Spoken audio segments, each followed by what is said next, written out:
Taking charge of our health, I think, is the single most important thing we can do for ourselves. And I think it's still the thing that gets pushed down the list. I think that we tend to focus on our need for money and finances in life. We focus on friends and family. And there's nothing wrong with any of this. And in having the focus there, but if we haven't focused on our own health and well-being first, we literally haven't got the health to be able to do anything else. And so it has really become part of my mission to share my story of taking charge of my health with a hope to inspire other people to do the same with theirs, and also to show how accessible and easy it can be.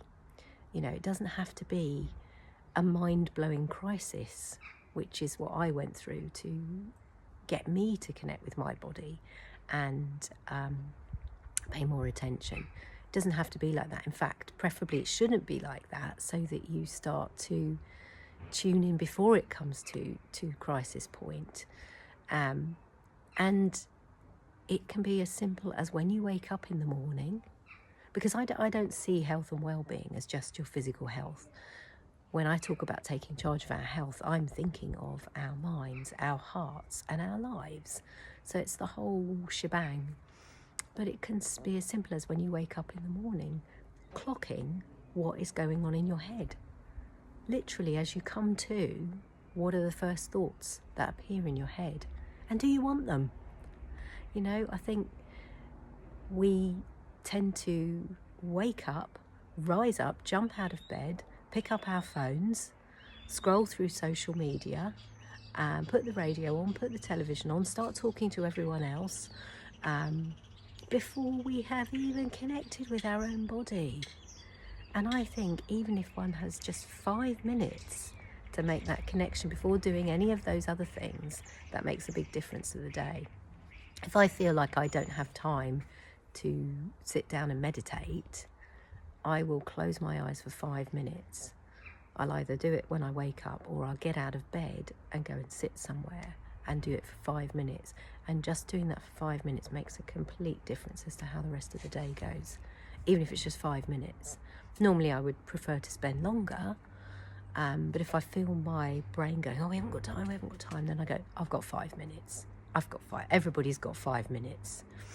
We've all got 5 minutes. I bet you spend 5 minutes scrolling in your phone.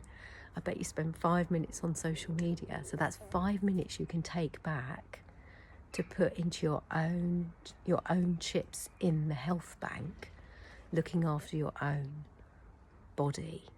And I think we lose a lot of time to things like social media. So claim some of it back. That's where it starts. And it starts with the simple things. It's not big, complicated decision making. It's actually what you do in the next moment that's going to count more. So start with when you wake up, how you wake up. Take 5 minutes. And if the idea of sitting and closing your eyes after you've just woken up doesn't sit with you, perhaps you'd prefer to write a few lines in a journal of how you're feeling, or of gratitude. You could write 3 to 5 things that you're grateful for. And the act of just doing that, sort of guiding your brain, directing it into appreciation over complaining, going to make a massive difference. And it is these tiny things. Because if we don't start there, before we know it, we've run way along the complaining line, and we're sort of barreling into some battle with something or someone. And it's a lot harder to come back from that space than it is if we go, right, I've just woken up, everything is clear. How do I want to set things going forwards from here? How do I want to feel today? You know, even if you wake up feeling like the character in Rumpelstiltskin, where you've got to spin straw into gold and you've got a long day ahead of you, take those 5 minutes and just tune in and decide how you want to go from there. So, take charge of your health. Start today. If you need help with that, get in touch. I run one-to-one intuitive guidance sessions to help people identify what's in the way and also to help them bring in where they want to go, so they start to have that focus in front of them. Take care, have a good day. Bye.